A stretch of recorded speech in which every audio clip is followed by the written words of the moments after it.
অনেক ভালো একটা খবর। আমি তো ভয় পেয়ে গিয়েছিলাম, ভাবলাম তুইও হয়তো জাঙ্কুকে ভালোবাসিস। আরে না না, কি যে বলিস না, এমনিতেও বান্ধবীর ভালোবাসার মানুষটার উপর কিভাবে নজর দি বল। এরপর আরো কিছুক্ষণ ওদের মাঝে কথা হতে থাকে। এবার প্রতিদিনের মতো ক্লাস শেষ হলে আবার গেটের সামনে জাঙ্কুক আয়ুকে ডাকে। আয়ু, গাড়িতে এসে বসো। এভাবে আজকেও জাংকুক আয়ুকে নিয়ে ঘুরতে গেল। এটা দেখে সবাই খুশি হলেও জেনি কিন্তু একটুও খুশি হয়নি। এভাবে অনেক দিন যেতে থাকে। রোজ জাংকুক আর আয়ু কলেজ শেষে ঘুরতে যেত। এরকম ভাবে 10 দিন কেটে গেল। আজ তে বাড়িতে ফিরে এসেছে, তাই সে জেনিকে কল করলো আর জেনিও তেদের বাড়িতে গেল। এরপর কিছুক্ষণ ওরা কথা বলল, তারপর হঠাৎ করে জেনি বলে উঠলো, তে তুই কতদিন কলেজে আসনি, জানিস কি হয়েছে? এমন কি হয়েছে? আয়ু আর জাংকুক একে অপরকে ভালোবাসে। কি? না, এটা হতে পারে না। তে প্লিজ তুই নিজেকে সামলা। জেনি, তুই তো জানিস আমি ওকে কতটা ভালোবাসি। এই জন্যই আমি বলেছিলাম যে জাংকুককে তুই তোর মনের কথাটা বলে দে। জাংকুককে না হলেও জিমিন, লিসা আর আয়ুকে অন্তত বলে দে। কিন্তু না, তুই না নিজে কিছু বললি আর না আমাকে কিছু বলতে দিলি। এখন আমি কি করবো জানি? আমি যে জাংকুককে খুব বেশি ভালোবাসি। আমি কি একবার আয়ু বা জাংকুক স্যারের সাথে কথা বলে দেখবো? না না, এটা কি বলছিস তুই? আয়ু যদি জানতে পারে যে আমি জাংকুককে ভালোবাসি, তাহলে অবশ্যই সে জাংকুককে ছেড়ে দেওয়ার চেষ্টা করবে হয়তো। কিন্তু আমি ওর বেস্ট ফ্রেন্ড হয়ে কিভাবে ওকে আঘাত করব? কিন্তু তুইও তো জাংকুক স্যারকে অনেক ভালোবাসিস, জেনি। আর এই নিয়ে আমাদের মধ্যে কোনো কথা হবে না। ঠিক আছে, আর এই বিষয়ে আমরা কখনো কোনো কথা বলবো না। অনেক সময় হয়ে গেল, সন্ধ্যা হয়ে আসছে। তুই বাড়ি যা, না হলে রাত হয়ে যাবে।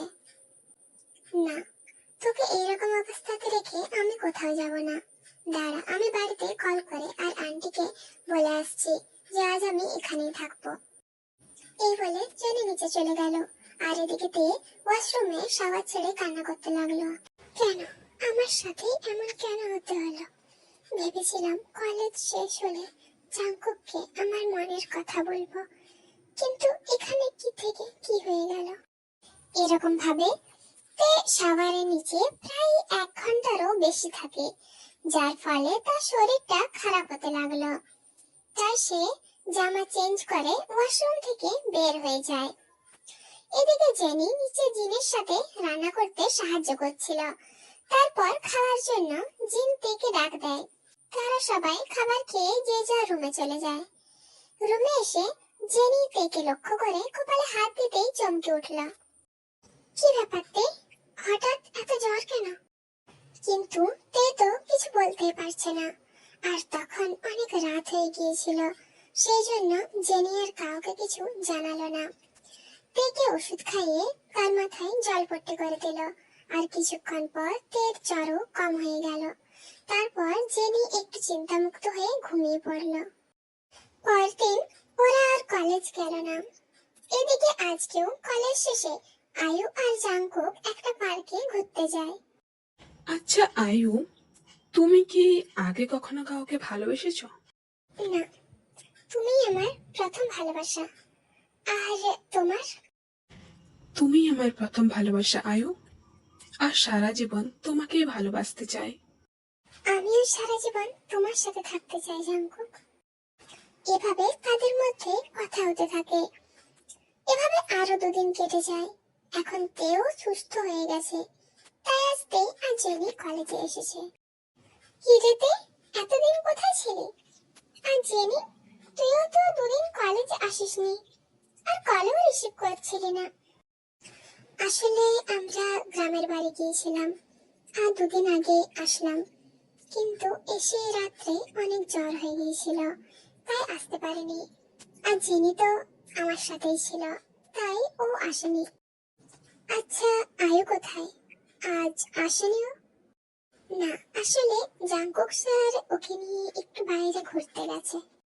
এটা শুনে তের খুব খারাপ লাগে। মনে হচ্ছিল এখনই কান্না করে দেবে, কিন্তু কোনোভাবে নিজেকে সামলে নেয় আর ক্লাস করে সবাই বাড়ি চলে যায়। এদিকে জিমিন আজ লিসার সাথে তাদের বাড়িতে এসেছে। আসলে ওরা পাঁচজন একে অপরের বাড়ি কখনো যায়নি। তে আর জেনির বাড়ি একই জায়গায়, তাই ওদের যাওয়া আসা লেগে থাকে। লিসা কলিং বেল বাজাতে সুগা এসে দরজা খুলে দিল। কি রে ভাইয়া, তুই আজ এত তাড়াতাড়ি বাড়িতে এসেছিস? হ্যাঁ, আজ অফিসে কাজ কম ছিল। কিন্তু এটা কে তোর সাথে? এটা জিমিন। ও, তো তুমি জিমিন? মানে আপনি আমাকে চেনেন? আসলে লিসা তোমাদের সকালের বিষয়ে অনেক কথা বলে। ঠিক আছে, আমি জিমিনকে নিয়ে আমার রুমে যাচ্ছি। এই বলে লিসা জিমিনকে নিয়ে তার রুমে চলে গেল। এই মেয়েটা খুব মিষ্টি। সত্যি বলতে আমি অনেক মেয়েকে দেখেছি, কিন্তু তোমার মতো এত সুন্দর মেয়েকে আমি কখনো দেখিনি জিমিন। এবার সুগা একটু মুচকি হেসে সেখান থেকে চলে যায়। এরকম ভাবে অনেক দিন কেটে গেল। দেখতে দেখতে ফাইনাল এক্সামের সময় চলে এলো। সবাই এখন অনেক মনোযোগ দিয়ে পড়াশোনা করছে, কিন্তু তের যেন কোনো কিছুতেই মন বসছে না। আর মন বসবে বা কিভাবে, যদি নিজের ভালোবাসার মানুষটাকে অন্য কারোর সাথে দেখতে হয়। সবার এক্সাম শেষ। মোটামুটি সবারই এক্সাম ভালোই হয়েছে। আজ সবাই মিলে একসাথে ঘুরতে গিয়েছে। তে, জেনি, লিসা, আয়ু, জাংকুক, জিমিন, সুগা, কাই আর জিহো। আসলে ওরা পাঁচজন বেস্ট ফ্রেন্ড হলেও তে আর জেনির সম্পর্ক সবথেকে গভীর।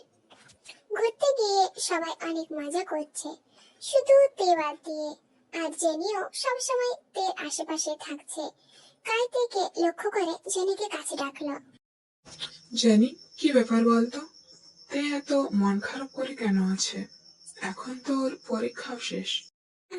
না ভাইয়া, আসলে সেরকম কিছুই না। জেনি দেখ, আমার থেকে কিছু লুকাস না, সব সত্যি করে বল। আর আমি ওকে কিছুই বলবো না। আসলে ভাইয়া, তে জাংকুক স্যারকে খুব ভালোবাসে, সেই কলেজের প্রথম দিন থেকে। কিন্তু জাংকুক স্যার আমাদের শিক্ষক, এই জন্য তে কখনো নিজের মনের কথাটা কাউকে বলেনি। ভেবেছিল যে কলেজ শেষে জাংকুক স্যারকে তার মনের কথাটা বলবে। কিন্তু 1 বছর আগে আয়ু জাংকুক স্যারকে প্রপোজ করে। আর জাংকুক স্যারও নাকি আয়ুকে অনেক আগে থেকে ভালোবাসতো, তাই ওর প্রপোজাল অ্যাকসেপ্ট করে নিয়েছে। তখন থেকেই তে এরকম অবস্থা। সবার সাথে ভালোভাবে কথা বললেও ভেতর থেকে ও শেষ হয়ে যাচ্ছে। কথাগুলো বলতে বলতে জেনি কান্না করে দিল। আমি আয়ুকে পছন্দ করি জেনি। কিন্তু আয়ু তো জাংকুককে ভালোবাসে। কিন্তু সেটা তো আমি আগে জানতাম না। কিন্তু তুমি আয়ুকে পছন্দ করো কিভাবে? মনে আছে, পরীক্ষার আগে তোরা সবাই আমাদের বাড়ি আসতি গ্রুপ স্টাডি করতে। তখন আমি আয়ুকে প্রথম দেখেছিলাম। আচ্ছা, তাহলে কি সেই জন্য তুমি আয়ু আর জিমিনকে ওদের বাড়ি পৌঁছাতে যেতে?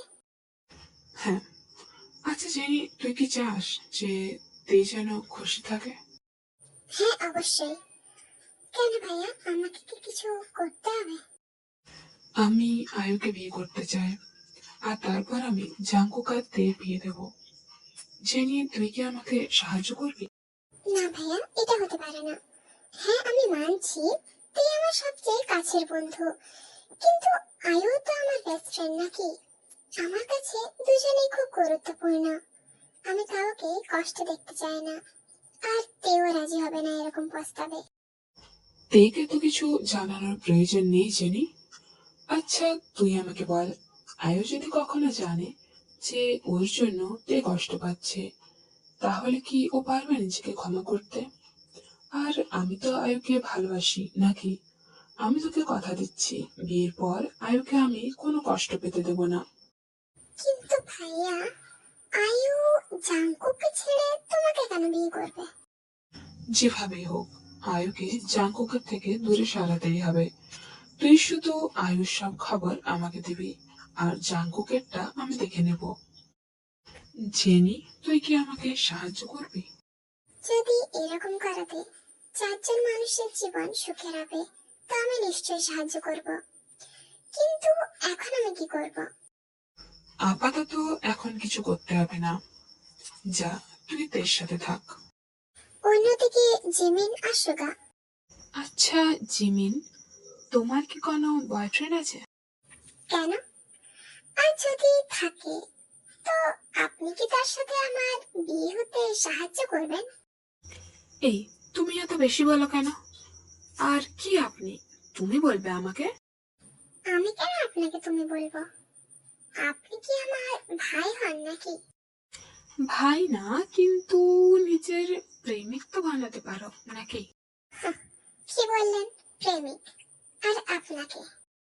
হ্যাঁ, কোনো সমস্যা নাকি? না, আমি কোনো বিল্লুর সাথে প্রেম করতে পারবো না। কি বললে? আমি বিল্লু? এই বলে জিমিন দৌড় দেয় আর সুগাও জিমিনের পিছন পিছন দৌড়াতে থাকে। আপনি আপনি আমাকে এখানে কেন এনেছেন? কেন আবার প্রেম করবো তোমার সাথে? স্যার প্লিজ আমাকে যেতে দিন। আমার ভুল হয়ে গেছে, আমাকে ক্ষমা করে দিন। আমি আপনাকে ভালোবাসি না।